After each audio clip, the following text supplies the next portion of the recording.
يا أيها الذين آمنوا أطيعوا الله وأطيعوا الرسول وأولي الأمر منكم فإن تنازعتم في شيء فردوه إلى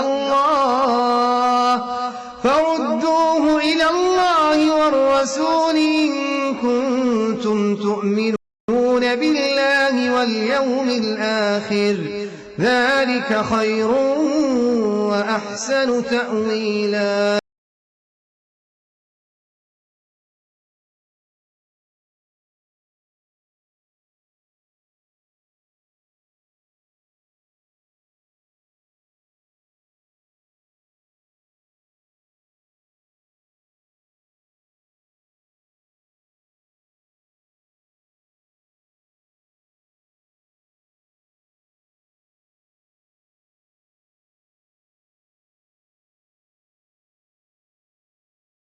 وما محمد إلا رسول قد خلت من قبله الرسل أفإن مات أو قتل انقلبتم على أعقابكم ومن ينقلب على عقبيه فلن يضر الله شيئا وسيجزي الله الشاكرين.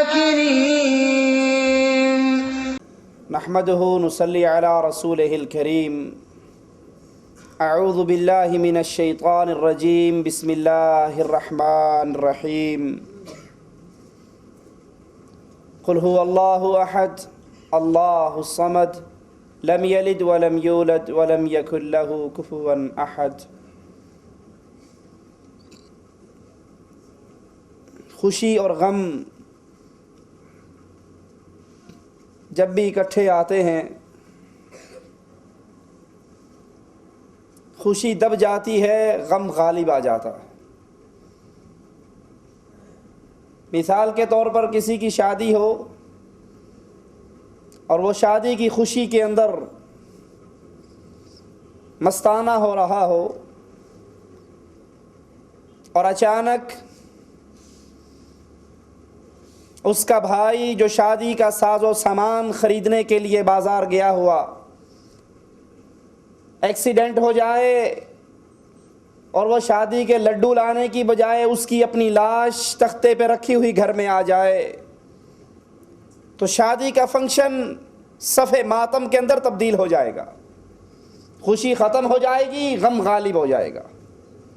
یہ اصول ہے۔ کتنے ہی ہم نے منظر دیکھے ہیں، شادی کے دن دلہا دلہن کی طرف سے کوئی بھی غم ہو جائے اس کو پوسٹ پون کر دیتے ہیں، تبدیل کر دیتے ہیں۔ اول تو یہ بات ہی غلط ہے کہ رسول اللہ صلی اللہ علیہ وسلم 12 ربیع الاول کو پیدا ہوئے۔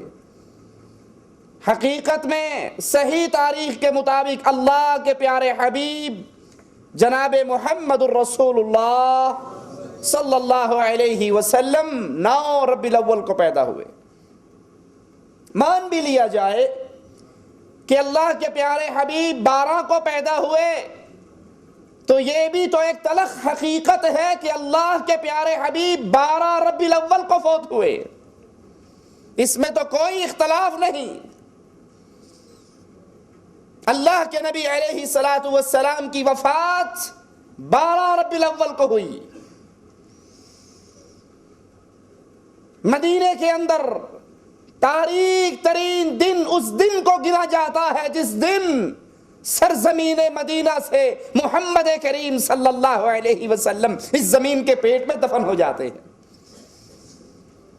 آئیے اللہ کے نبی علیہ السلام کی زندگی کے آخری ایام کو پڑھتے ہیں، آخری ایام کو دیکھتے ہیں۔ اللہ کے رسول صلی اللہ علیہ وسلم وہ عظیم ہستی ہے جن سے کائنات کی ہر چیز محبت کرتی ہے، کائنات کی ہر چیز۔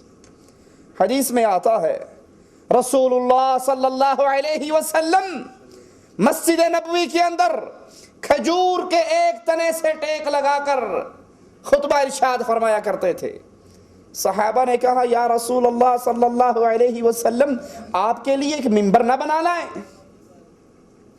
ممبر بنایا جاتا ہے، اللہ کے نبی کھجور کے اس تنے کو چھوڑ کر ممبر پہ چڑھتے ہیں، کھجور کا تنا صحابہ فرماتے ہیں ایسے بلک بلک کر روتا ہے جیسے بچہ رویا کرتا ہے۔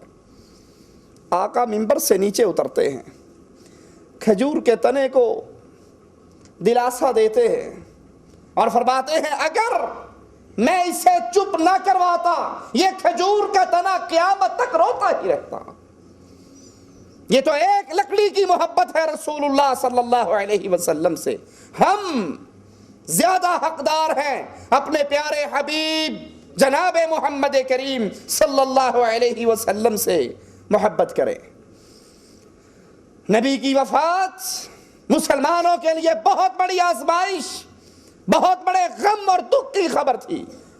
بلال رضی اللہ عنہ وارضا نبی کی وفات کے بعد جب تک آپ دفن نہیں ہوئے آذان مسجد نبوی میں دیتے رہے، اور جب بلال کہتے اشہد ان محمد رسول اللہ پوری مسجد رونے کی آواز سے گونج اٹھتی۔ اور جب اللہ کے نبی دفن ہو گئے بلال نے مسجد نبوی میں اذان دینے سے انکار کر دیا۔ نبی کی وفات کے بعد فتنوں کے دروازے کھلے، شر اور فساد کے دروازے کھلے۔ امام حاکم رحمہ اللہ ابن عمر رضی اللہ عنہما سے روایت کرتے ہیں رسول اللہ صلی اللہ علیہ وسلم نے فرمایا میں اپنی امت پر اپنے بعد ایسے فتنوں سے ڈرتا ہوں جو اندھیری رات کی طرح پھیلے ہوئے ہوں گے۔ انسان صبح کو مومن ہوگا، رات کو کافر ہوگا، رات کو مومن ہوگا، صبح کو کافر ہوگا۔ انسان تھوڑی سی قیمت کے بدلے اپنے دین اور ایمان کو بیچ ڈالے گا، تھوڑے سے مال کے بدلے قرآن و حدیث پہ چھریاں چلا دی جائیں گی، قرآن و حدیث کے خلاف فیصلے دے دیے جائیں گے۔ علامہ البانی رحمہ اللہ اس حدیث کو صحیح کہتے ہیں۔ محمد بن اسحاق نے رسول اللہ صلی اللہ علیہ وسلم کی وفات کا منظر یوں بیان کیا، عرب مرتد ہو گئے، یہود و نصارہ نے خوشی منائی، منافقین کھل کر سامنے آ گئے۔ مسلمانوں کا نبی کی وفات کے بعد یہ حال ہو گیا جیسے بکریوں کا ریوڑ جس کا والی وارث مر جائے وہ بکریاں بکھر جایا کرتی ہیں۔ رسول اللہ صلی اللہ علیہ وسلم کی وفات سے وحی کا سلسلہ ختم ہو گیا، اور یہ حقیقت قرآن حکیم نے پہلے ہی بیان کر دی تھی کہ رسول اللہ صلی اللہ علیہ وسلم ایک بشر ہیں، سابقہ انبیاء کی طرح آپ بھی انسان ہیں، اور جیسے باقی نبیوں پر موت آئی ہے آپ نے بھی مرنا ہے۔ قرآن حکیم میں مالک اس حقیقت کا اعلان یوں کرتا ہے انک میت وانہم میتون، اے نبی آپ نے مرنا ہے۔ کچھ لوگ کہتے ہیں نبی کو مرا ہوا کہنا، مردہ کہنا توہین ہے رسول اللہ کی۔ تو بتاؤ قرآن کی یہ آیت رسول کی توہین کر رہی ہے؟ نعوذ باللہ۔ قرآن میرے نبی کی شان بیان کرنے کے لیے آیا، یہ توہین نہیں بلکہ یہ حقیقت ہے۔ مخلوق مرا کرتی ہے اور خالق پہ موت نہیں آیا کرتی۔ مالک نے یہ اعلان کر دیا تھا انک میت وانہم میتون، اے نبی علیہ الصلوۃ والسلام آپ نے بھی مرنا ہے، اور آپ کے علاوہ جتنے دنیا کے اندر جو پیدا ہوئے ہیں وہ مرنے کے لیے پیدا ہوئے ہیں۔ دوسرا مقام سنیے وما جعلنا لبشر من قبلک الخلد، ہم نے آج تک کسی بشر کے لیے اس دنیا میں ہمیشگی دی ہی نہیں ہے، کسی بشر کو ہمیشہ کی زندگی نہیں ملی۔ افإن مت فهم الخالدون، اگر آپ مر جاؤ گے تو کیا یہ دنیا والے یہیں پر باقی رہیں گے؟ یہ ہمیشہ کی زندگی پائیں گے؟ نہیں، موت آپ پر بھی آنی ہے اور موت ساری دنیا پر آنی ہے۔ تیسرے مقام پہ قرآن حکیم کی آیات پہ غور کیجئے وما محمد الا رسول قد خلت من قبلہ الرسل افإن مات او قتل، لوگو محمد الرسول اللہ صلی اللہ علیہ وسلم اللہ کے ایک رسول ہیں. ان سے پہلے بھی رسول آئے اور گئے. آدم آئے گئے, موسیٰ آئے اور گئے, عیسیٰ پیدا ہوئے اور فوت ہوئے ہوں گے. رسول اللہ فرماتے ہیں قیامت سے پہلے عیسیٰ ابن مریم دنیا پہ نزول کریں گے, 40 سال حکومت کریں گے اور پھر ان کو موت آئے گی. اللہ کے پیارے حبیب وما محمد الا رسول, یہ بھی تو ایک رسول ہے باقی رسولوں کی طرح. اگر یہ مر جائیں او قتلا, اگر قتل کر دیے جائیں, شہید ہو جائیں, کیا تم اپنی ایڑیوں پہ دین اسلام سے پھر جاؤ گے؟ وَمَن يَنْقَلِبْ عَلَىٰ عَقِبَيْهِ, اور جو اس دین سے پھرے گا فَلَن يَضُرَّ اللَّهَ شَيْئًا, وہ اللہ کو کوئی نقصان نہیں پہنچا سکتا. قرآن حکیم اس حقیقت کو ایک اور مقام پہ یوں بیان کرتا ہے کل نفس ذائقۃ الموت, ہر ذی روح نے موت کے ذائقے کو ضرور چکھنا ہے. یہ حقیقت قرآن حکیم نے بیان کر دی. حضرت جابر روایت فرماتے ہیں جس طرح قرآن نے اس حقیقت سے پردے اٹھائے کہ نبی نے مرنا ہے, نبی کی موت کا دن آنا ہے, اسی طرح رسول اللہ صلی اللہ علیہ وسلم نے اپنی وفات کے متعلق بھی گفتگو کی. حضرت جابر روایت فرماتے ہیں حجۃ الوداع کا موقع ہے, رسول اللہ صلی اللہ علیہ وسلم فرما رہے خذوا عنی مناسککم, حج کرنے کے طریقے مجھ سے سیکھ لو, حج کرنے کے طریقے مجھ سے سیکھ لو. ہو سکتا ہے اس سال کے بعد, اس میدان کے بعد میری اور تمہاری اگلے سال ملاقات ہی نہ ہو سکے. یہ اللہ کے نبی طلاع دے رہے ہیں اپنی وفات کی. اس حدیث میں اشارہ ہے رسول اللہ صلی اللہ علیہ وسلم کی موت کا. اور اللہ کے پیارے حبیب جناب محمد الرسول اللہ صلی اللہ علیہ وسلم حضرت معاذ کو یمن کی طرف بھیجتے ہیں. معاذ سوار ہیں, اللہ کے نبی پیدل چل رہے ہیں اور کہتے ہیں معاذ ہو سکتا ہے ہماری آج کی ملاقات کے بعد دوبارہ پھر کبھی زندگی میں ملاقات نہ ہو. معاذ ہو سکتا ہے تو یمن سے جب واپس آئے میری ملاقات کی بجائے تو میری قبر کے پاس سے گزرے. یہ حدیثیں بھی بتا رہی ہیں کہ رسول اللہ صلی اللہ علیہ وسلم بشر ہیں باقی انبیاء کی طرح, اور آپ پر بھی موت کا دن, موت کا وعدہ آنے والا ہے.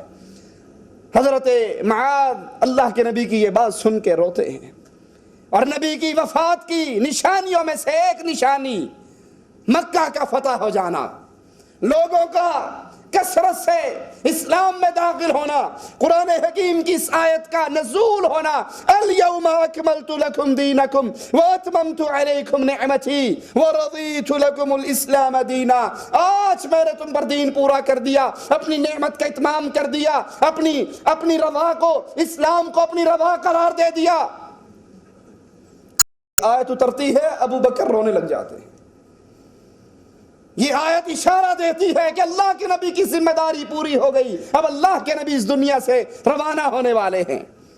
قرآن حکیم ایام تشریق کے اندر یہ آیت نازل ہوتی ہے اذا جاء نصر اللہ والفتح ورأیت الناس يدخلون في دین اللہ افواجا فسبح بحمد ربک واستغفرہ انہ کان توابا. لوگ کثرت سے افواجا, لشکر کے لشکر اسلام میں داخل ہو رہے ہیں. اب آپ اپنے رب کی تسبیحات بیان کریں, اللہ سے استغفار کریں. معنی کیا ہے؟ آپ نے وہ مقصد پورا کر دیا ہے, آپ نے وہ رسالت کا پیغام پہنچا دیا ہے, اب لوگ مسلمان ہو رہے ہیں اور نبی اس دنیا سے اگلے جہان جانے کی تیاری کر رہے ہیں.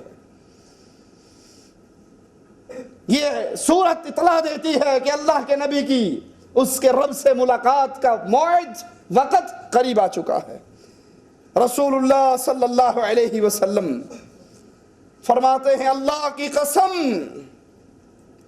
اس کی قسم جس کے ہاتھ میں محمد کی جان ہے صلی اللہ علیہ وسلم, ایک دن آئے گا دنیا والوں تم اپنے رسول محمد کو اپنے درمیان نہ پاؤ گے. ایک دن آئے گا تمہارا نبی تمہاری مجلسوں میں نہ ہوگا, اور اس وقت تمہیں مجھے دیکھ لینا اپنے مال و جان سے زیادہ عزیز ہوگا. تم میری زیارت کو مال و جان سے زیادہ پیارا سمجھو گے، لیکن وہ وقت آنے والا ہے جب میں تمہارے اندر نہیں ہوں گا. رسول اللہ صلی اللہ علیہ وسلم کی زندگی کے آخری ایام میں اللہ کے نبی احد کے شہداء کے پاس جاتے ہیں، ان کی قبروں پہ کھڑے ہوتے ہیں، ان کے لیے دعائیں کرتے ہیں، استغفار کرتے ہیں، جیسے اس دنیا سے اب جانے کی تیاری ہے. ایک رات کو اپنے غلام کو اٹھاتے ہیں اور اسے کہتے ہیں مجھے بقی قبرستان کے مردوں کے لیے دعا کا حکم ہوا ہے. ان کے لیے دعائیں کرتے ہیں اور پھر کہتے ہیں مجھے اللہ نے اختیار دیا ہے، چاہے دنیا کو، دنیا کے خزانوں کو، دنیا میں ہمیشہ رہنے کو پسند کر لوں، چاہے اپنے اللہ کی ملاقات کو اور جنت میں رہنے کو ہمیشہ کے لیے پسند کر لوں. اللہ کے نبی صلی اللہ علیہ وسلم کے غلام کہتے ہیں یا رسول اللہ صلی اللہ علیہ وسلم، آپ دنیا میں ہمارے ساتھ ہمیشہ رہنے کو اور جنت کو پسند کر لو. اللہ کے نبی فرماتے ہیں نہیں، میں نے تو اپنے رب کی ملاقات کو اور جنت کو ہمیشہ کے لیے پسند کر لیا.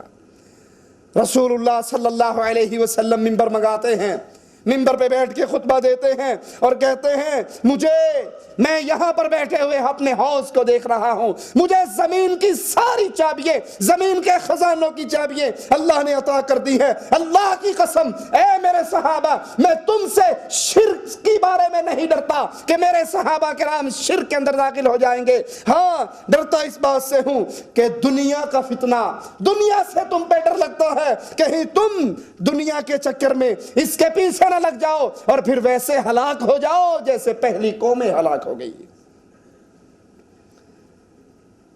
رسول اللہ صلی اللہ علیہ وسلم یہاں اپنے اصحاب کو اشارے دے رہے ہیں، اپنی جدائی کے بارے میں بتا رہے ہیں. اللہ کے نبی علیہ السلام حضرت عائشہ کے حجرے میں آتے ہیں، بقی قبرستان میں دعائیں کرنے کے بعد، اور اللہ کے نبی علیہ السلام کے سر مبارک میں درد ہوتا ہے. حجرے میں آتے ہیں حضرت عائشہ رضی اللہ تعالی عنہا، ان کے سر میں بھی درد ہے. اللہ کے نبی فرماتے ہیں وا رأسا، عائشہ کہتی ہے وا رأسا. اللہ کے نبی کہتے ہیں نہیں عائشہ، بل وا رأسا، بلکہ میرے سر کے اندر شدید درد ہے. یہاں سے اللہ کے نبی کی آخری بیماری کا آغاز ہوتا ہے، وہ بیماری جس کے بعد میرے نبی کو شفا نہیں ملی، بلکہ نبی اس دنیا کو چھوڑ کر اپنے اللہ کی جنتوں کی طرف روانہ ہو گئے. حضرت عائشہ کا دل رکھنے کے لیے کہتے ہیں عائشہ تجھے کیا ہے، اگر تو میرے پہلے مر بھی جائے میں تجھے کفناؤں گا، میں نہلاؤں گا، میں تیرا جنازہ پڑھوں گا. عائشہ رضی اللہ تعالی عنہا فرماتی ہیں اگر میرے اختیار میں ہو تو اللہ کے نبی میں مر جاؤں. یہاں سے اس مسئلے کا بھی رد ثابت ہوتا ہے جو ہمارے معاشرے کے اندر کہ ادھر بیوی مرتی ہے، خامن کو اس کا منہ بھی دیکھنے نہیں دیتے، کہتے ہیں نکاح ٹوٹ گیا ہے، اب نہ وہ اسے دیکھ سکتا ہے نہ اس کی شکل دیکھ سکتا ہے. اللہ کے نبی تو اپنے بیوی سے کہہ رہے ہیں کہ اگر کیا ہوا اگر تو میری زندگی میں مر جائے گی، میں تجھے غسل دوں گا، میں تجھے کفن دوں گا، میں تیرا جنازہ پڑھوں گا.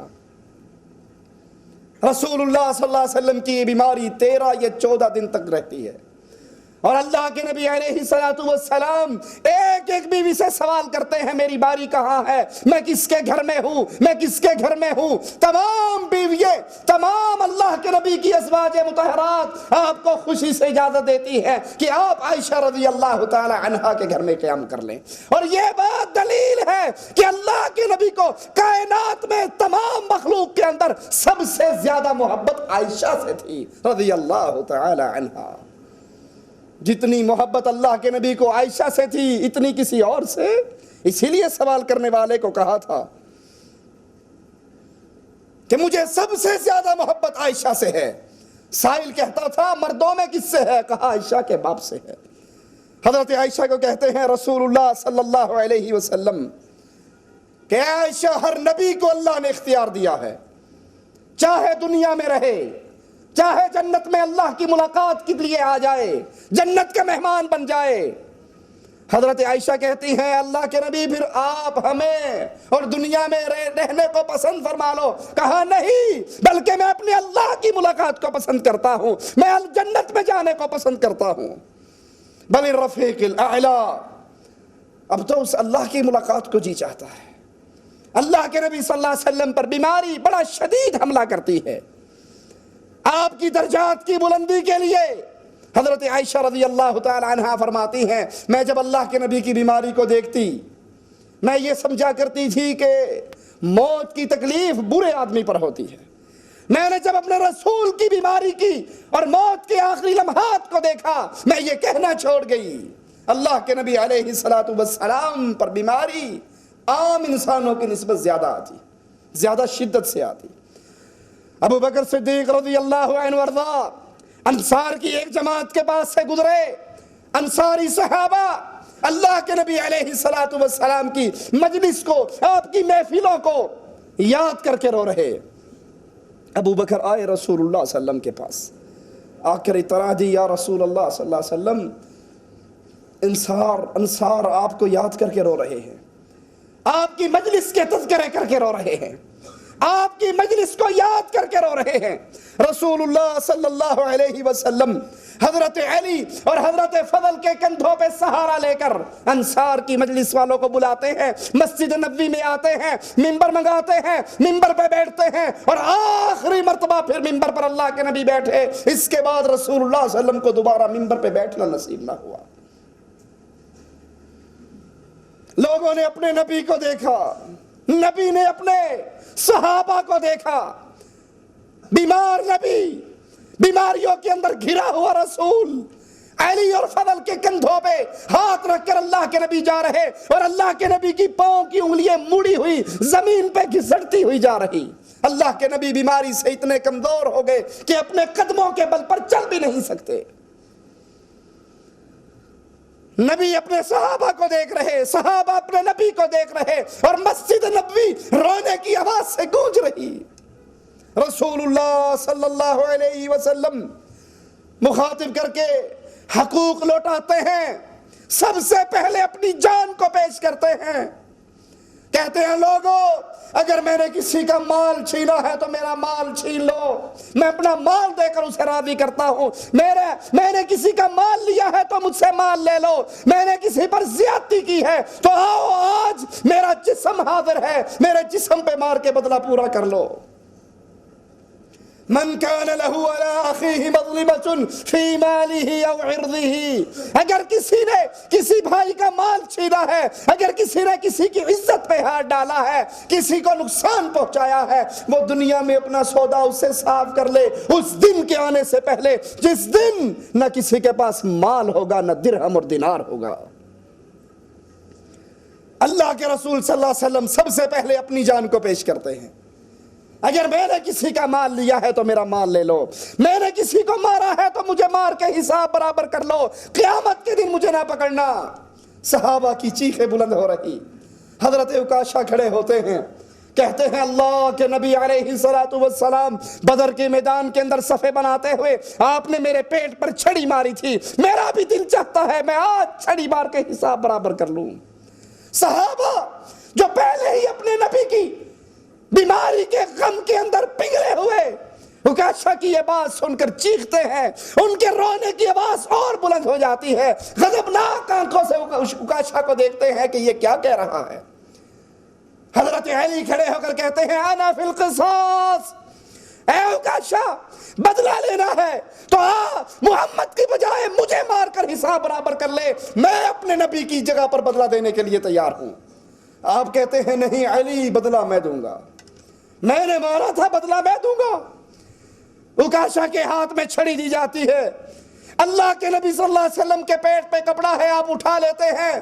عکاشہ آگے بڑھتے ہیں، چھڑی کو توڑتے ہوئے زمین پہ پھینکتے ہیں اور دوڑتے ہوئے رسول اللہ صلی اللہ علیہ وسلم کے جسم سے چمٹ جاتے ہیں، چومتے ہیں اللہ کے نبی کے پیٹ کو. کہتے ہیں یا رسول اللہ صلی اللہ علیہ وسلم میرے جی میں یہ آیا، آخری لمحات ہے، پتہ نہیں زندگی میں پھر آپ سے ملاقات ہوتی ہے نہیں. آخری لمحات میں میں آپ کے پیارے جسم کے ساتھ اپنے چہرے کو ہی مل لوں، ہو سکتا ہے اللہ میرے گناہوں کو معاف کر کے جنت دے دے.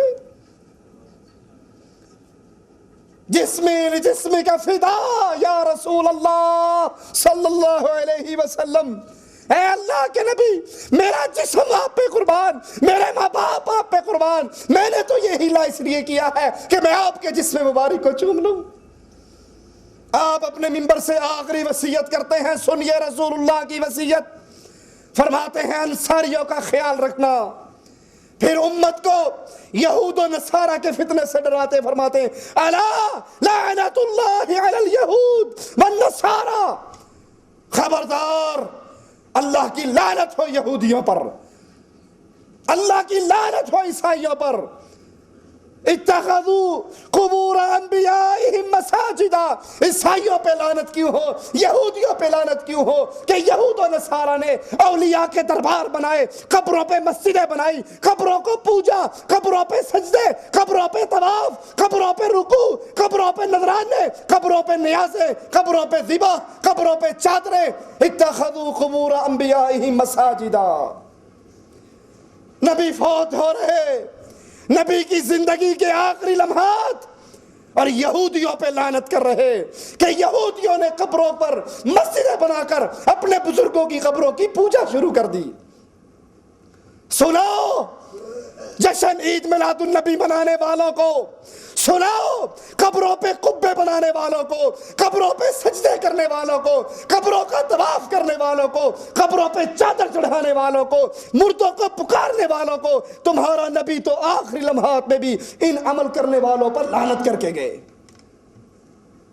یہود و نصارہ کے بارے میں رسول اللہ صلی اللہ علیہ وسلم نے پھر وصیت کرتے ہوئے کہا اخرج الیہود والنصارى من جزیرۃ العرب، ان مشرکوں کو جزیرہ عرب کو ان سے پاک کر ڈالو، ان کو نکال دو۔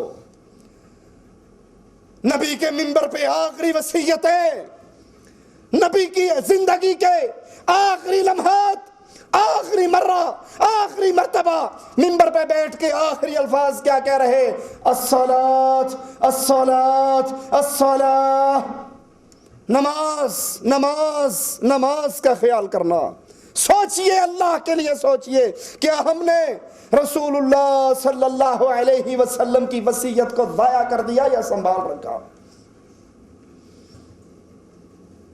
اپنے صحابہ کو اپنی قبر کے بارے میں منع کرتے ہیں، میری قبر پہ میلے نہ لگانا، میری قبر کو بت نہ بنانا، اور جو قبروں کو بت بناتے ہیں ان پہ لعنت کرتے ہیں۔ یہ نبی کی وصیت ہے۔ اور جائیے ہمارے معاشرے پہ نگاہ دوڑائیے، ہر گلی کے اندر دربار ہے، ہر گلی کے اندر قبہ ہے، ہر گلی کے اندر کوئی نہ کوئی سرکار بیٹھی ہے جس کی قبر کو پوجا جا رہا ہے۔ رسول تو یہ عمل کرنے والوں پہ لعنت کیا کرتے تھے۔ الصلاۃ، نماز نماز نماز نماز آنکھوں کی ٹھنڈک ہے۔ اے محمد کی امت غور کیجئے، ہم نے اس وصیت کو ضائع کر دیا یا سنبھال رکھا؟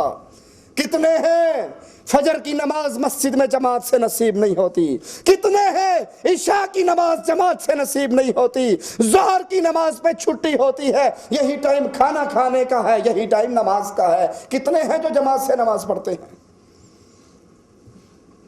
اللہ کے نبی صلی اللہ علیہ وسلم منبر سے اترتے ہیں اور پھر دوبارہ نبی کو اپنی زندگی میں دوبارہ اس منبر پہ بیٹھنا نصیب نہیں ہوتا، بیماری میں اضافہ ہوتا ہے۔ سوموار کے دن اللہ کے نبی صلی اللہ علیہ وسلم کی روح مبارک کو قبض کر لیا جاتا ہے۔ فجر کی نماز پہ عائشہ رضی اللہ تعالی عنہ کا حجرے کا پردہ ہٹاتے ہیں رسول اللہ صلی اللہ علیہ وسلم، اصحاب کرام جماعت سے نماز پڑھ رہے، اللہ کے نبی ان کو دیکھ کے مسکراتے ہیں۔ اور نبی کیوں نہ مسکرائے؟ نبی کیوں نہ مسکرائے کہ نبی کے شاگردوں میں سے کوئی ایک بھی ایسا نہ تھا جو فجر کی نماز میں اپنے گھر میں سو رہا ہو، سارے مسجد میں حاضر نماز پڑھ رہے۔ اللہ کے نبی اپنے اس باغ کو دیکھ کر، اس لہلہاتی ہوئی فصل کو دیکھ کر مسکرا رہے۔ ان ظالموں کو کہو نبی تو آخری لمحات کے اندر اپنے ان صحابہ کی جماعت کو دیکھ کے مسکراتے ہیں، اور تم کتنا بڑا کفر بولتے ہو کہ ارتد الناس بعد النبی الا ثلاثہ، کہ نبی کے مرتے ہی سارے کافر ہو گئے تھے، صرف 3 مسلمان بچے تھے، اور نبی اپنی جماعت کو دیکھ کر خوش ہو رہے۔ ابو بکر رضی اللہ عنہ وارضا اپنے قدموں پر پیچھے ہٹتے ہیں، پیچھے ہٹنا چاہتے ہیں کہ اللہ کے نبی شاید نماز پڑھنے کے لیے آ رہے، آپ ہاتھ سے اشارہ کر کے ابو بکر کو کہتے ہیں نماز جاری رکھو، اور حجرے کا پردہ گرا دیتے ہیں۔ یاد کر لیجئے، آج فجر کی نماز مسجدیں خالی، آج فجر کی نماز کمرے آباد، بسترے آباد، رسول اللہ صلی اللہ علیہ وسلم کی سنت، آپ کے عمل، آپ کی وصیت کو کس کس نے سنبھالا ہے؟ ہر کہنے والا، ہر سننے والا اپنے گریبان میں ڈال کے سوچ لے۔ بیماری پہ اضافہ ہوتا ہے۔ حضرت فاطمہ رسول اللہ صلی اللہ علیہ وسلم کے پاس آتی ہیں، اپنے باپ کو تکلیف میں دیکھتی ہیں، اور فاطمہ بنت محمد آواز لگاتی ہے رضی اللہ تعالی عنہا، وہ کربا بتا ہے میرے باپ کی بیماری، وہ کربا بتا میرے بابا پر بیماری کتنی شدید ہے، میرے بابا کو تکلیف کتنی زیادہ ہے۔ رسول اللہ صلی اللہ علیہ وسلم کہتے ہیں لا کرب علی ابیک بعد اليوم، اے میری بیٹی آج کے بعد تیرے بابا کو کوئی تکلیف نہیں ہوگی۔ لا کرب علی ابیک بعد اليوم، یہ تیرے بابا کی زندگی میں آخری تکلیف ہے، اس کے بعد اس کا مقدر جنتیں ہیں، پھر تکلیف۔ فاطمہ کو قریب کرتے ہیں، فاطمہ کان لگاتی ہے، رونے لگ جاتی ہے، پھر دوبارہ قریب کرتے ہیں، پھر کچھ کہتے ہیں، ہنسنے لگ جاتی ہے۔ عائشہ پوچھتی ہے فاطمہ روئی کیوں تھی، ہنسی کیوں ہے؟ کہتی ہے سنیے، سن کر عقیدوں کو بدلیے، مولویوں کی بکواسات کو فاطمہ کے قول سے تول کر جو صحیح ہے اسے سینے سے لگا لیجئے، اور جو غلط ہے اس کو دیوار میں دے ماریے۔ فاطمہ کہتی ہے عائشہ رضی اللہ تعالی عنہما، میرے بابا نے مجھے قریب کر کے کہا تھا فاطمہ میری موت کا وقت آ رہا ہے اور اب میری جانے کی تیاری ہے۔ میں اپنے بابا کی موت کے غم کے جملے سن کر رونے لگ گئی۔ پوچھئے احمد رضا خان بریلوی کے ماننے والوں سے، مولانا احمد رضا، مولوی احمد رضا اپنی کتاب ملفوظات کے اندر لکھتے ہیں کہ اللہ کے نبی صلی اللہ علیہ وسلم ایک لمحے کے لیے مرتے ہیں اور پھر آپ کو دوبارہ زندہ کر دیا جاتا ہے۔ قبر میں آپ کی زندگی دنیا والی زندگی ہے، حصی زندگی ہے، اور صرف یہی نہیں، آپ کی قبر میں آپ کی بیویوں کو پیش کیا جاتا ہے جس سے آپ رات کو شاباشی کرتے ہیں۔ آئی فاطمہ روئی کیوں؟ فاطمہ 6 مہینے زندہ رہی پھر مسکرائی نہیں، کیوں؟ اس لیے کہ یہ عقیدے بعد کے ظالموں نے گھڑے۔ حقیقت یہ ہے فاطمہ کو بابا نے بتایا تھا بیٹا میرے موت کا وعدہ قریب آ چکا ہے، اور دوبارہ اس لیے ہنسی کہ اللہ کے نبی نے کہا تھا فاطمہ جنت میں سب سے پہلے میری تو آ کر ملاقات کرنے والی ہوگی، سب سے پہلی ملاقات میری اور تمہاری ہوگی۔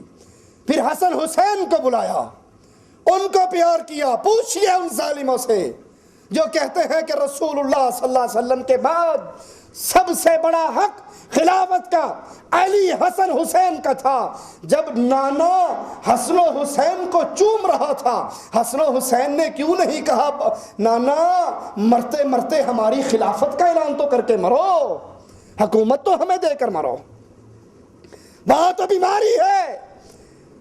اللہ کے نبی صلی اللہ علیہ وسلم کہتے ہیں مرو ابو بکر سے کہو محمد کے مصلی پہ چڑھے، نماز پڑھائے۔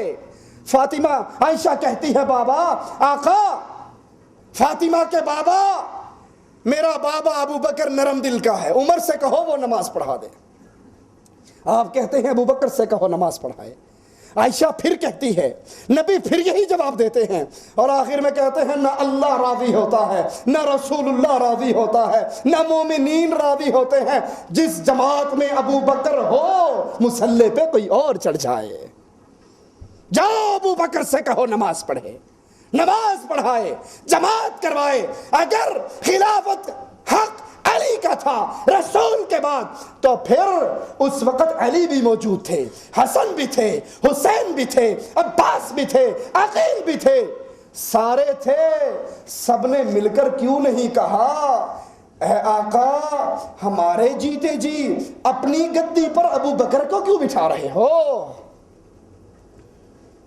اللہ کے نبی علیہ السلام حسنین کو پیار کرتے ہیں، حسن حسین کو پیار کرتے ہیں، پھر اپنی بیویوں کو بلا کر ان کو نصیحت کرتے ہیں، پھر آخری لمحات عائشہ رضی اللہ تعالی عنہ فرماتی ہے، اللہ کے نبی فرماتے ہیں اے عائشہ وہ یہودیہ جس نے خیبر کے دن مجھے زہر والا گوشت کھلایا تھا، وہ زہر آج محمد کے جسم میں اس کی رگوں کو کاٹ رہا ہے۔ اللہ لعنت کرے یہودیوں پر، انہوں نے ہمارے نبی کو بھی زہر دیا اور آج تک فلسطین کے اندر ہمارے مسلمان بچوں کو قتل کرتے ہیں۔ اللہ تو یہودیوں پہ اپنا غضب اتار، عیسائیوں پہ غضب اتار جو یہود و نصارہ کے دوست ہیں، اللہ ان کو دنیا میں برباد کرنا، ان کو آخرت میں برباد کرنا۔ ان ظالموں نے ہمارے نبی کو زہر دے کر مارا۔ فرماتے ہیں عائشہ وہ زہر جو یہودیہ نے کھلایا تھا آج میرے جسم کے اندر وہ زہر اثر کر رہا ہے، میرے کلیجے کو کاٹ رہا ہے۔ عائشہ فرماتی ہے رضی اللہ تعالی عنہا نبی کا سر میرے سینے سے لگا ہوا، کہتی ہیں نبی کا سر میرے سینے سے لگا ہوا۔ عائشہ کو گالیاں دینے والوں، عائشہ پر الزام لگانے والوں، عائشہ کی توہین کرنے والوں، عائشہ پر لعنت کرنے والوں، محمد کریم دنیا سے رخصت ہو رہے ہیں، نبی کا نبوت والا سر مبارک عائشہ کی چھاتی سے لگا ہوا ہے، سر نبی کا، دودھ عائشہ کی، موت نبی کی، گھر عائشہ کا۔ فرماتی ہیں عائشہ نبی کا سر میرے ساتھ لگا ہوا، باڑی بھی میری، گھر بھی میرا، اور آخری لمحات میں میرا لعاب دہن رسول اللہ کے لعاب دہن سے مکس بھی ہو گیا۔ ابو عبد الرحمن داخل ہوئے، عبد الرحمن کے ہاتھ میں مسواک تھا، رسول اللہ صلی اللہ علیہ وسلم نے محبت بھری نظر سے اس مسواک کو دیکھا، حضرت عائشہ سمجھ گئی اللہ کے نبی کا مسواک کرنے کو جی چاہتا ہے۔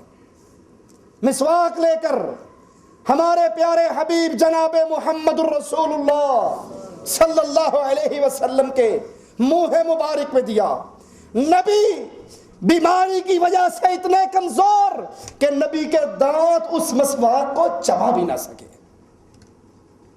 وہ کیسے مشکل کشا ہو سکتا ہے، وہ کیسے حاجت روا ہو سکتا ہے، وہ کیسے بگڑی بنا سکتا ہے جو زندگی کے اندر مسواک کو اپنے دانتوں سے چبا نہیں سکتا۔ مشکل کشا بھی اللہ، حاجت روا بھی اللہ، بگڑی بنانے والا بھی اللہ۔ عائشہ فرماتی ہے جب میں نے دیکھا نبی مسواک نہیں چبا سکے، میں نے مسواک کو اپنے منہ میں لیا، چبایا اور چبا کر کے رسول اللہ کے منہ میں دیا، میرے منہ کا چبا ہوا مسواک محمد کے منہ میں گیا صلی اللہ علیہ وسلم۔ آپ اپنا ہاتھ ٹھنڈے پانی کے اندر ڈالتے ہیں، موت کی تکلیف ہے، موت کے لمحات ہیں، ٹھنڈے پانی میں ہاتھ ڈالتے ہیں، پھر ہاتھ کو نکال کے اپنے چہرے انور پہ پھیر لیتے ہیں اور زبان اقدس ہلتی ہے رسول اللہ کی، فرماتے ہیں لا الہ الا اللہ ان للموت سکرات، ان للموت سکرات، موت کی گھاٹی ہے، موت کا وقت ہے، موت کا وعدہ ہے، موت کی تکلیف ہے۔ رسول اللہ صلی اللہ علیہ وسلم کی بیوی عائشہ فرماتی ہے جتنی موت کی تکلیف میں نے رسول اللہ پر دیکھی اتنی تکلیف میں نے اور کسی پر نہیں دیکھی۔ اللہ کے نبی صلی اللہ علیہ وسلم کے پاس آسمان سے فرشتے اتر آتے ہیں نبی کو اس دنیا سے جنت الفردوس کے اندر منتقل کرنے کے لیے۔ نبی کا جنت میں وہ مقام اللہ کے نبی فرماتے ہیں آذان کے بعد اس مقام کے لیے میرے لیے دعا کیا کرو، جنت کا سب سے اعلیٰ مقام، مجھے امید ہے اللہ وہ مقام مجھے ہی عطا کرے گا، مقام وسیلہ، میرے لیے دعا کیا کرو۔ اور جو اللہ کے نبی صلی اللہ علیہ وسلم کی لیے یہ دعا کرتا ہے، آذان کے بعد وہ کلمات کہتا ہے جو رسول اللہ نے سکھائے، وہ اللہ کے نبی کی سنت پہ چلتا ہے، اور جو اس کی بجائے میڈ ان انڈیا پاکستان جملے کہتا ہے وہ رسول اللہ کے طریقے پہ نہیں ہے، وہ اپنے مولویوں کے بنائے ہوئے طریقے پر ہے۔ اللہ کے نبی صلی اللہ علیہ وسلم زبان مبارک ہلتی ہے، عائشہ فرماتی ہے میں اپنے کان کو نبی کے قریب کرتی ہوں۔ اللہ کے نبی اپنی زبان سے ارشاد فرماتے ہیں مع الذین انعمت علیہم من النبیین والصدیقین والشہداء والصالحین اللہم اغفر لی اللہم ارحمنی اللہم الحقنی بالرفیق الاعلی۔ یہ الفاظ اللہ کے نبی کی زبان مبارک سے نکلتے ہیں۔ آپ 3 مرتبہ یہ جملے کہتے ہیں، آپ کا اٹھا ہوا ہاتھ زمین کی طرف آتا ہے۔ عائشہ فرماتی ہے میں سمجھ جاتی ہوں کہ دنیا کی سب سے پاکیزہ روح اس دنیا سے نکل چکی ہے۔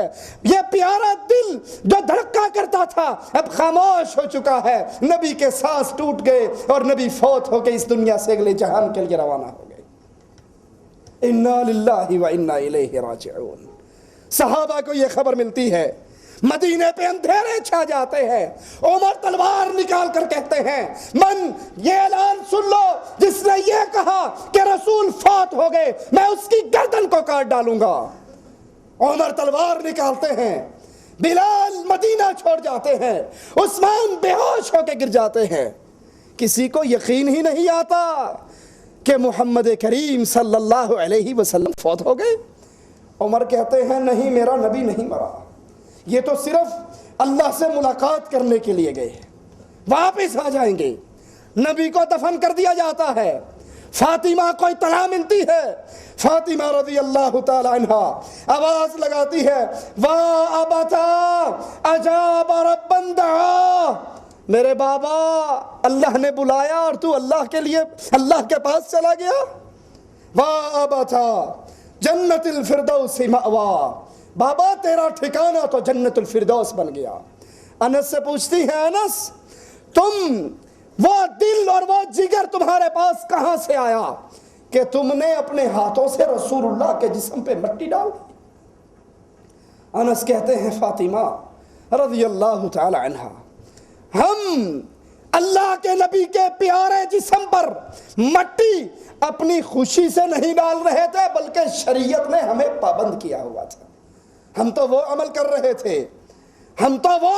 رہے تھے جس کا حکم شریعت نے دیا۔ صحابہ پر نبی کی موت کی خبر ایسے بجلیاں توڑتی ہے، عمر اتنا بہادر عمر بے قابو ہو جاتے ہیں، تلوار نکال لیتے ہیں۔ جس نے کہا نبی مر گئے میں گردن کاٹ دوں گا۔ اس وقت امت کو سہارا دینے کے لیے صرف ایک ہستی باقی بچتی ہے کائنات میں، تمام نبیوں کے بعد دنیا کی افضل ترین ہستی وہ ابو بکر صدیق کی ذات ہے۔ ابو بکر آتے ہیں، حجرہ عائشہ میں داخل ہوتے ہیں، نبی پاک کے مبارک چہرے سے چادر کو اٹھاتے ہیں، آنکھیں آنسو بہاتی ہیں اور کہتے ہیں اللہ کے نبی جو موت آپ کی قسمت میں تھی وہ آ چکی ہے، اللہ پر 2 موتیں کبھی اکٹھی نہیں کرے گا۔ اللہ کے نبی صلی اللہ علیہ وسلم کے ماتھے کو چوم کر کہتے ہیں واہ نبیہ واہ صفیہ واہ خلیلہ مات رسول اللہ صلی اللہ علیہ وسلم۔ اعلان کرتے ہیں نبی کے بارے میں موت کے لفظ استعمال کرنے والوں کو گستاخ رسول کہنے والے گستاخ ہو۔ ابو بکر کہہ رہے ہیں مات رسول اللہ، عائشہ کہہ رہی ہے مات رسول اللہ۔ ماتا کے لفظ عائشہ کی زبان سے، ابو بکر کی زبان سے اور خود قرآن حکیم کی آیات سے۔ مسجد نبوی میں آتے ہیں، صحابہ کو دیکھتے ہیں جو غم کے اندر ڈوبے ہوئے، عمر کو دیکھتے ہیں تلوار نکال کر کھڑے ہیں، کہتے ہیں اجلس یا عمر، عمر بیٹھ جاؤ۔ پہلا خطبہ ارشاد دیا، سنیے ذرا صدیق کا خطبہ۔ آواز لگاتے ہیں من کان یعبد منکم محمد فإن محمد قد مات، تم میں سے جو محمد کی پوجا کرتا تھا، جو محمد کا مشکل کشا، حاجت روا، بگڑی بنانے والا، اولاد دینے والا، کشتیاں پار لگانے والا، مدد کرنے والا سمجھتا تھا، فإن محمد قد مات، پھر سن لو تمہارا مشکل کشا مر چکا ہے۔ تمہارے نبی مر چکے ہیں، تمہارے نبی پہ موت آ چکی ہے۔ وَمَنْ كَانَ يَعْبُدُ اللَّهَ، اور جو اللہ کی عبادت کرتا تھا، مشکل کشا، حاجت روا، غوث اعظم، بگڑی بنانے والا، رزق دینے والا، اولاد دینے والا، صحت دینے والا، شفا دینے والا، رزق دینے والا، اللہ کو سمجھتا تھا فَإِنَّ اللَّهَ حَيٌّ لَا يَمُوتُ، اللہ وہ رب ہے جس کو موت نہیں آنی۔ یہ آواز لگا کے قرآن کی آیات کی تلاوت کرتے ہیں۔ وَمَا مُحَمَّدٌ إِلَّا رَسُولٌ قد خلت من قبلہ الرسل افإن مات، او لوگو محمد کریم اللہ کے رسولوں میں سے ایک رسول تھے، موت آئی اور مر گئے، یہ مر جائیں یا شہید ہو جائیں، کیا تم دین اسلام سے پھر جاؤ گے؟ ابن عباس رضی اللہ عنہما فرماتے ہیں لوگ ان آیات کو بھول چکے تھے، جب ابو بکر نے یہ آیات پڑھی تو ہر انسان کی زبان پہ قرآن کی یہی آیات تھی۔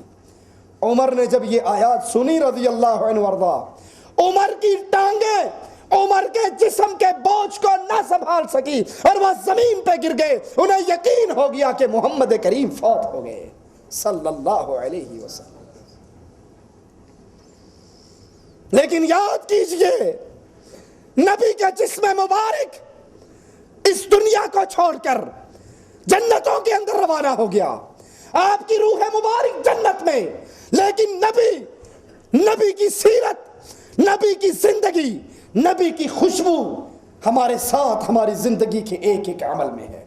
جو نبی جیسا حج کرتا ہے نبی کی سیرت اس کے ساتھ ہے، جس کا چہرہ نبوی ہے نبی کی سیرت اس کے ساتھ ہے، جس کی نماز محمدی ہے نبی کی سیرت اس کے ساتھ ہے، جس کا نکاح محمدی ہے نبی کی سیرت اس کے ساتھ ہے، جس کی تجارت محمدی ہے نبی کی سیرت اس کے ساتھ ہے، جس کا جہاد محمدی ہے نبی کی سیرت اس کے ساتھ ہے۔ نبی زندگی کے اعمال، ایک ایک اعمال ہمیں اپنے پاس سے سکھا کر کے اللہ کی شریعت بتا کے گئے، جو اس پہ چلتا ہے وہ یوں سمجھے وہ محمد کریم صلی اللہ علیہ وسلم کی زندگی پر عمل کر رہا ہے صلی اللہ علیہ وسلم۔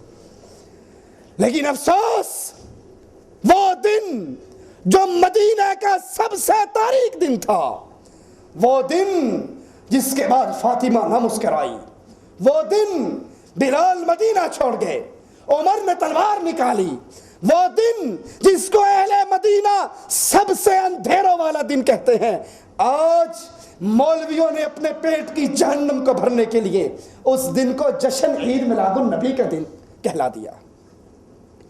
نبی کے صحابہ پریشان، انڈیا پاکستان کے مولوی خوشیوں کے اندر نہال، ادھر غم ہے ادھر خوشی ہے، ادھر حسن و حسین نانا نانا کہہ رہے ہیں، ادھر فاطمہ وابتا کہہ رہی ہے، اور ادھر 12 ربیع الاول کو جلوس ہے، بھنگڑے ہیں، ڈھول ہے، چمٹے ہیں، گانے ہیں، باجے ہیں، عورتیں بھڑکیلے لباس پہن کے بازار میں ہیں، مولوی بھی ناچ رہا ہے، عوام بھی ناچ رہی ہے۔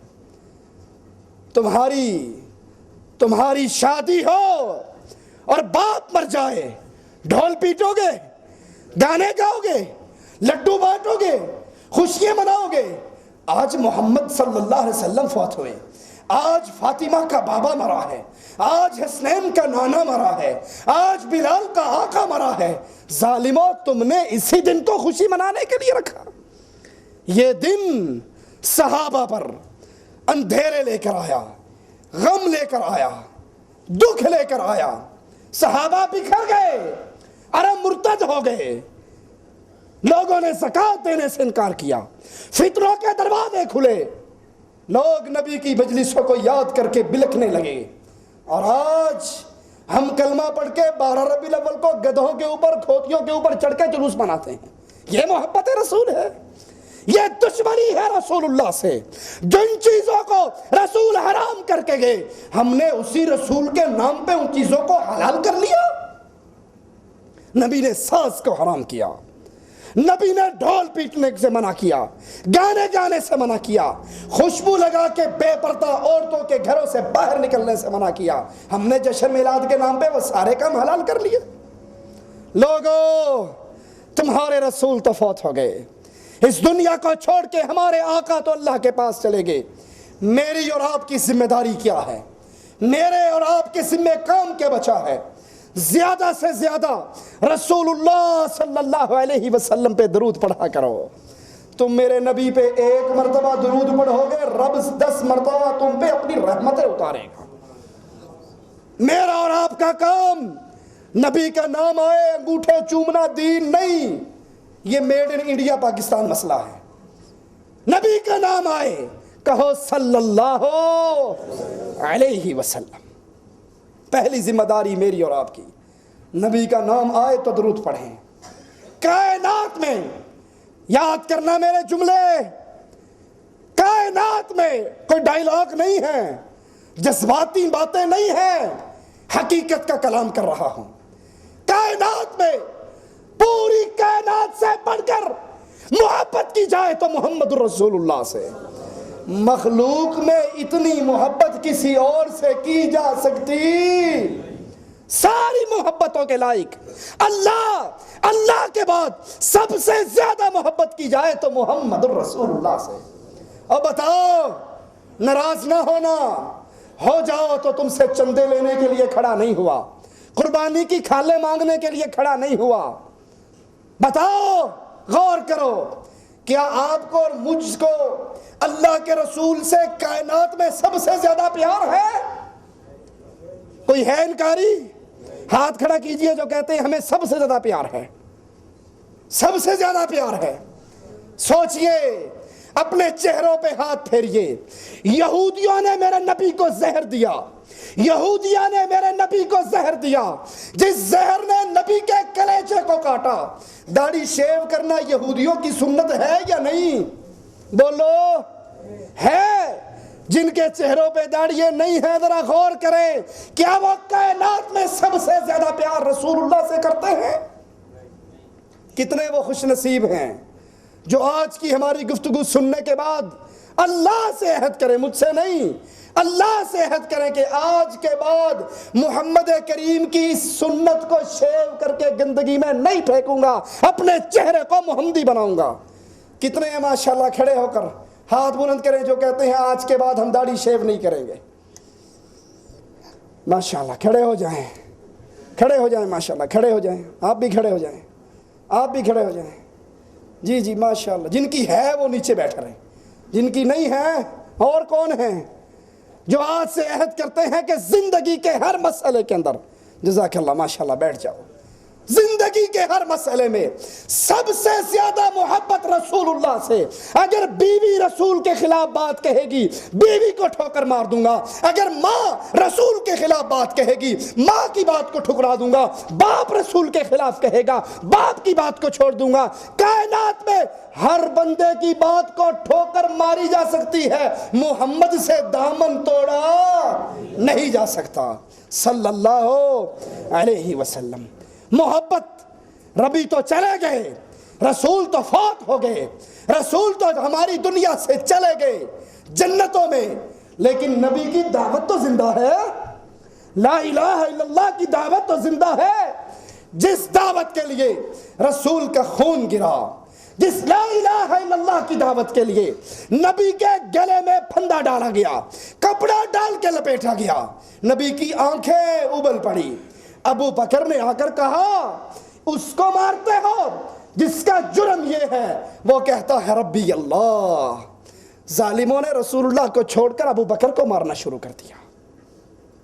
جس دعوت کے بدلے میں نبی کو طائف میں پتھر پڑے، جس لا الہ الا اللہ کی دعوت کے بدلے میں نبی کے دندان شہید ہوئے، ماتھا زخمی ہوا، احد کے میدان میں گڑھے میں گرے، نبی کے چچا کے ٹکڑے ہوئے، نبی کی بیٹیوں کو طلاق ملی، وہ لا الہ الا اللہ تو زندہ ہے.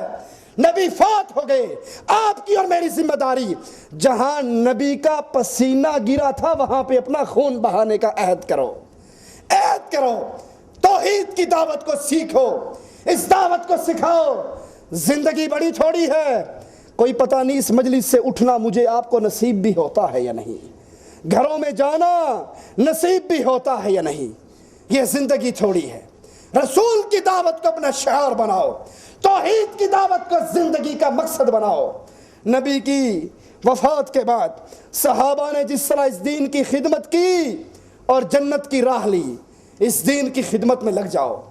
زیادہ نہیں، کسی ایک اہل شرک کے ساتھ اپنا رشتہ جوڑ لو، اس کو دعوت توحید دینا شروع کر دو، اس کے پیچھے لگ جاؤ۔ ایک بندے کے بارے میں تو قیامت کے دن کہہ سکو اللہ ایک تو میں تیرے نبی کے دین پہ چلا اور پھر میں نے اس بندے کو بھی تیرے دین کی دعوت دی۔ ایک بندے کے پیچھے لگ جاؤ، عہد کرو، اور اللہ کی قسم آپ کی اور میری دعوت سے اگر ایک آدمی توحید کے راستے پہ آ گیا، ایک زندگی آپ کی میزان میں ہوگی، ایک ساری زندگی اس کی بھی آپ کے ترازو میں ہوگی۔ رسول اللہ نے حضرت علی سے کہا تھا صلی اللہ علیہ وسلم، علی خیبر میں جنگ کے لیے جا رہے ہو، تیری دعوت سے ایک بندہ مسلمان ہو گیا، سرخ قیمتی اونٹوں سے زیادہ بہتر ہے۔ سوچئے سوچئے، میرے اس سوال کو اپنے دلوں پہ لکھ کر جائیے، بستر پہ لیٹتے ہوئے غور کیجئے، وہ کتنے اہل شرک ہیں، وہ کتنے قبروں کے پجاری ہیں، وہ کتنے جانوروں کے سامنے رکوع اور سجدے کرنے والے، غیر اللہ سے مدد مانگنے والے، غیر اللہ کی نظر و نیاز دینے والے، جن تک میں نے توحید کی بات پہنچائی ہے تو نبی سے محبت ہے، اور اگر نہیں پہنچائی پھر اس سوال کا جواب بھی اپنے دل میں رکھو، جس دعوت کے لیے نبی کا خون گرتا رہا، ہم نے اس دعوت کے لیے کیا محنت کی ہے؟ اللہ سے دعا ہے اللہ ہمارے گناہوں کو معاف فرما دے، اللہ ہماری خطاؤں کو معاف فرما دے، اللہ ہماری سیاہ کاریوں کو معاف فرما دے، اللہ ہماری بد اعمالیوں کو معاف فرما دے، اللہ ہمیں توحید کا سچا اور سچا فہم عطا فرما دے، اللہ ہمیں حق کو حق جان کر عمل کی توفیق عطا فرمائے، باطل کو باطل جان کر اس سے ہٹ جانے کی توفیق عطا فرمائے، زندہ رکھے ایمان کی حالت میں، موت دے ایمان کی حالت میں۔ اللہ تو ہمیں اس حال میں اپنے پاس بلانا، اے ہمارے اللہ، ہمارے داتا، ہمارے غوث اعظم، ہمارے بری کرنے والے، بگڑی بنانے والے، رزق دینے والے، شفا دینے والے، ہماری خالی جھولیوں کو بھرنے والے، اس حال میں اپنے پاس بلانا۔ ربا تو ہم سے راضی ہو، ہم تجھ سے راضی ہوں، ادھر ہماری موت واقع ہو رہی ہو، ادھر ہماری روح جسم سے نکل رہی ہو، ادھر جنت کے فرشتے جنت کے لبادوں میں اس روح کو لینے کے لیے آ رہے ہو۔ اقول قولی ھذا واستغفر اللہ لی ولکم ولسائر المسلمین فاستغفروہ انہ ھو الغفور الرحیم۔